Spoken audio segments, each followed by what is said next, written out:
Chairperson, colleague Minister Robeson Ben, Director of Public Prosecutions, Commissioner of Police, the Honorable Mr. Justice of Appeal, Rishi Prasad, Chief Parliamentary Counsel, all the senior ranks and junior ranks of the police force. I may omit if I mention one by one.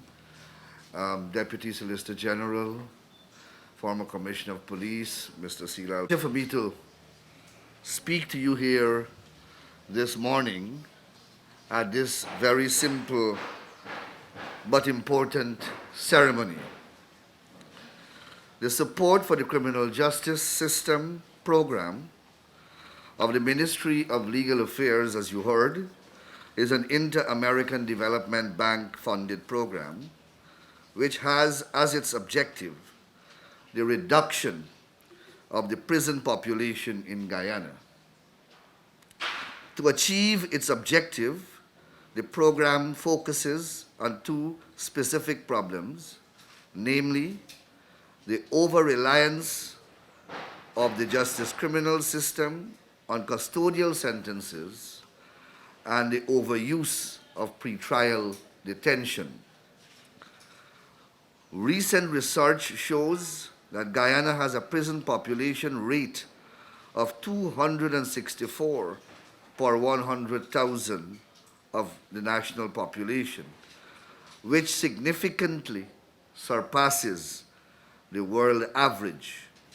The most recent available figure, that is at June 2019, shows that the occupancy level of the prison population is 135.5%. There is persuasive evidence to suggest that the escalating incidence of incarceration is directly related to the over-reliance of the criminal justice system on incarceration as an effective tool for addressing deviant conduct. Although the laws of Guyana provide for a limited range of alternative sentencing options, these measures are scarcely utilized and is compounded further by the incapacity of the criminal justice system to adequately employ those alternate options. As the program unfolds, it will continue to work closely with a number of stakeholders to collaboratively attain the reformation of the criminal justice system. Stakeholders include the judiciary, the magistracy, the Ministry of Human Services and Social Security, the Guyana Prison Service, the Guyana Police Force, and the chambers of the Director of Public Prosecutions, among others. The collective input of these stakeholders, coupled with research and necessity, has engendered the employ of a number of measures and activities which will culminate in addressing the general problem of prison overcrowding. Prosecutorial service or services. Sometimes we often forget that the criminal justice system is a two-way street. On the one hand, there is the defendant or the accused, and on the other hand, there is the victim. While the crime may be committed against the victim personally, it is a crime against the state. The victim's interest is also the public's interest. Criminal justice is about balancing these competing interests. On the one hand, the defendant or the accused is presumed innocent, and the state must prove his guilt. He is guaranteed a fair trial as a constitutional right.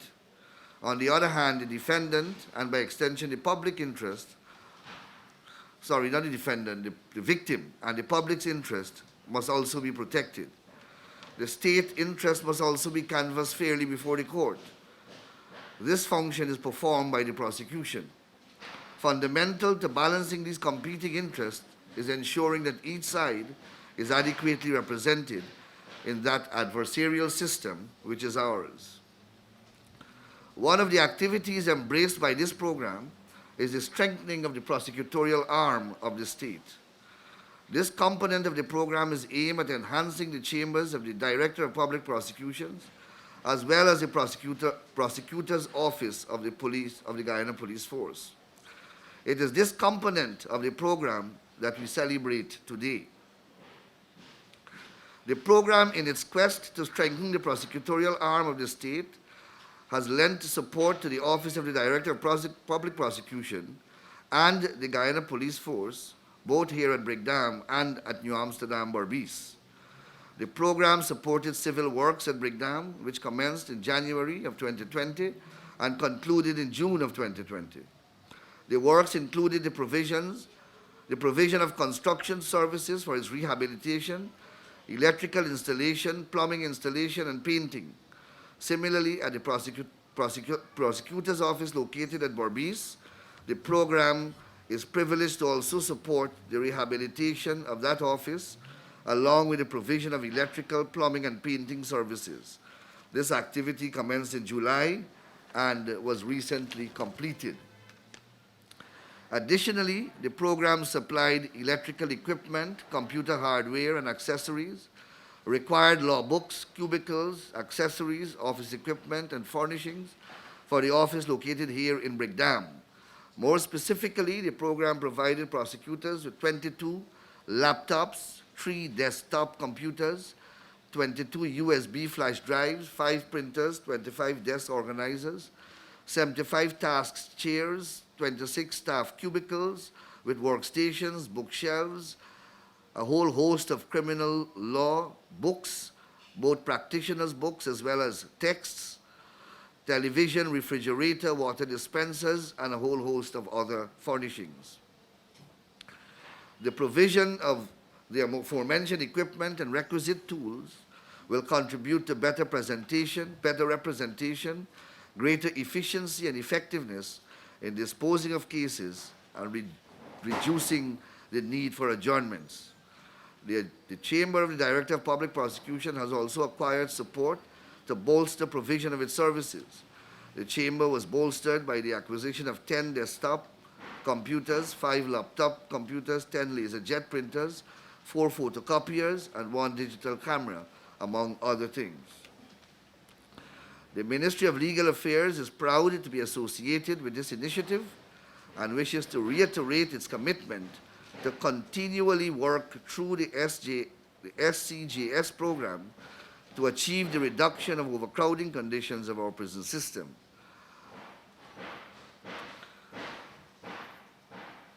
Except in capital offenses tried before a judge and jury in the High Court, invariably all criminal offenses in the Magistrates' Court are prosecuted by police ranks, who undergo certain limited training in the area of prosecution.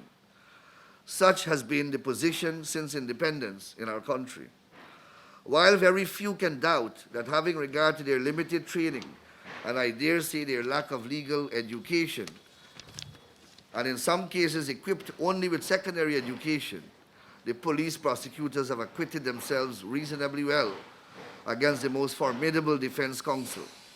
At the same time, no one can dispute that because of the appreciable inequality, there have been multiple miscarriages of justice simply because of defense counsel's superior knowledge and training in the law.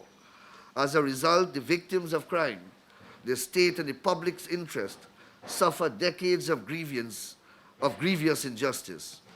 It is the state's duty, though belated, to address this deficiency if true justice is to be achieved in our criminal justice system. What I plan to implement, obviously, is far from what is required, but I think it will go a far way in alleviating the current travesty. I am aware that there are dozens of persons in Guyana, especially young persons, who are possessed of a Bachelor of Laws degree, but for whatever reason have not proceeded to one of the law schools in the region and are here and are at home in Guyana unemployed. I have begun a process of creating a database of these persons, and they will soon be contacted to join a new initiative which will see a collaboration between the Guyana Police Force and the Director of Public Prosecutions, whereby after completing a one-year accredited prosecutorial training course, they will be hired as prosecutors and will join police prosecutors in the magistrates' court right across the length and breadth of our country.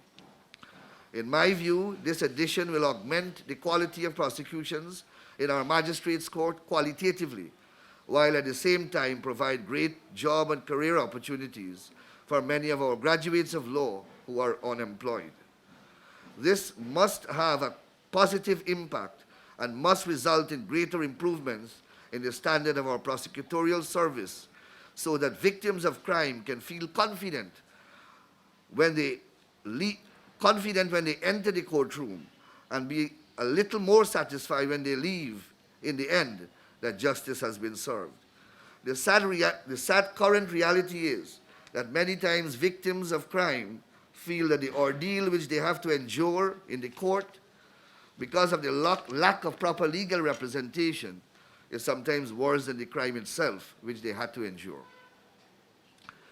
I'll be the first to concede that this is not the ultimate solution, but I'll be bold to say that it is a step in the right direction. In terms of training of these new recruits, discussions have already begun for the implementation of a one-year accredited prosecutorial program at the University of Guyana with the head of the Department of Law and the Assistant Dean of the Faculty of Law. Over the next few weeks, these discussions will intensify and hopefully conclude. There are a host of other initiatives which will be implemented under this program over the next 2 years, and we will be speaking about them as the program unfolds. This includes guidelines in relation to pretrial detention and non-custodian measures, rehabilitation programs for drug users, restorative justice programs, institutional strengthening of the probation services, community service programs, training, sentencing guidelines, and a series of legislative initiatives. But we will be speaking more about them as the program unfolds. And more, we will broaden our scope of work to integrate as many sectors of government and of state as possible. I have already commenced negotiations with the IDB and who have been very favorable to my proposals for an expansion and a modification of the program to suit our government's agenda. The program was negotiated under the previous administration. We have a slightly different outlook in terms of what is needed in our system. So I've commenced that discussion already, and from all indications, the bank is prepared to work with us as we set out a new vista of measures and initiatives, all designed to help our criminal justice system and at the same time to help reduce our prison population. I want to thank you very much for sharing this moment with us, and we will, I suppose, go and visit the areas where that has received the benefits of the program. So I'll hand you over to the chairperson once again, and thank you very much.